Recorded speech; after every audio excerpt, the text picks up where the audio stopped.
അല്ല ശരിക്കും ചേച്ചി എന്തെങ്കിലും ഇന്റർവ്യൂസ് ഒക്കെ പോകുമ്പോഴത്തേനും ഇങ്ങനെ പ്രിപ്പയർ ചെയ്തിട്ടാണ് പോകുന്നത്. ഞാൻ വിചാരിക്കും ഇതൊക്കെ എങ്ങനെ ഇങ്ങനെ മറുപടി കൊടുക്കാൻ പറ്റുന്നത്.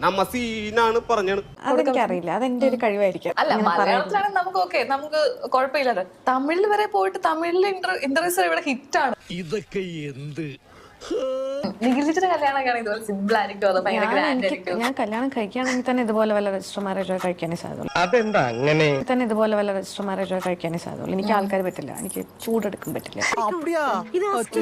ഭയങ്കര എനിക്ക് കല്യാണം എന്ന് ആലോചിക്കും, എനിക്ക് ആദ്യം മനസ്സിലേക്ക് വരുന്ന സാധനം ചൂടാണ്. അത് AC ഹോൾ ബുക്ക് ചെയ്താൽ പോലെ. എനിക്ക് കല്യാണം എന്ന് ആലോചിക്കും, എനിക്ക് ആദ്യം മനസ്സിലേക്ക് വരുന്ന സാധനം ചൂടാണ്. അത് AC ഹോൾ ബുക്ക് ചെയ്താൽ പോലെ. കിട്ടിയാ? ഇല്ല, ചോദിച്ചു വാങ്ങിച്ചു പോവാ. AC ഹോൾ ബുക്ക് ചെയ്ത് കഴിഞ്ഞാൽ ആൾക്കാരൊക്കെ വന്ന അത് ഭയങ്കരമായിട്ട് നമുക്ക് എനിക്ക് കല്യാണത്തിൽ പോകാനും ഒക്കെ ഒരു മടിയുള്ള ഒരു കാര്യം അതാണ്. ഭയങ്കരമായിട്ട് ചൂടെടുക്കും. എന്തിന്റെ കുഞ്ഞാണോ ഇത്? മനസ്സിലായി.